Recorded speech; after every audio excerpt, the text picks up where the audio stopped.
para sa lagay ng ating panahon ngayong umaga pa ng July 13, 2024 na kung saan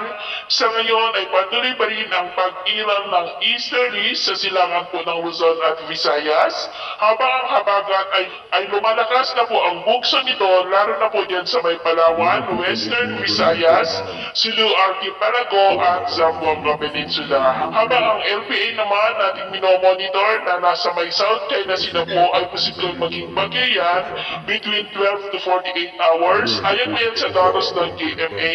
na hahatak ng habagat na magpapaulan sa may Palawan, Western Visayas at maging po sa may Western Mindanao na nagbabandang tatama po sa Vietnam o dyan po sa may southern part ng China sa darating po na Martes. Samantala, ang isang shallow LPA naman na nasa silangan ng Mindanao ay nakitaan rin ng paglakas sa susunod na mga araw na nagbabanda naman na tatama sa may Caraga, Eastern Visayas o Bicol Region sa susunod po na linggo na nagbabanda ulit na lalakas pa pagsapit po sa may Philippine Sea na sasabayan ng dalawa pang potensyal na bagyo na mas hahatak at magpapalakas po ng habagat. At ang susunod na bagyo ay tatawagin po yan sa local name na bagyong Ponchoy at ito nga pinapakita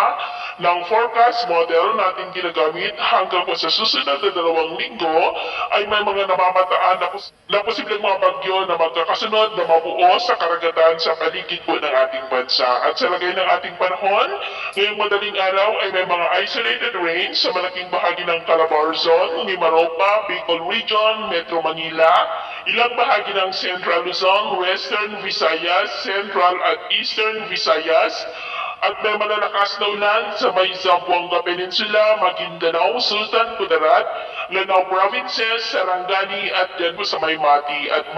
mamaya ay sisikat ang araw sa malaking bahagi ng bansa, lalo na po dito sa Northern Luzon, Central Luzon, Eastern Visayas, Caraga, pero may malalakas na ulan dyan po sa may Zamboanga Peninsula, Sultan Kudarat, Sarangani, Palawan at maulap ang kalangitan with isolated light to heavy rains sa ilang bahagi pa ng Calabarzon, Bicol Region, Western at Central Visayas. At mamayang hapon, mas maraming lugar na muli dito sa ating bansa ang makakaranas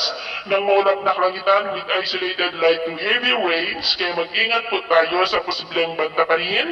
ng mga pagbaha at pagguho ng lupa. At sa atin naman po mga baybayin, iwasan po muna natin ang papalaot, lalo na po sa mga baybayin ng Palawan, dahil ang mga alon po dyan ay posibleng aabot hanggang po sa 2.5 to 3 meters height.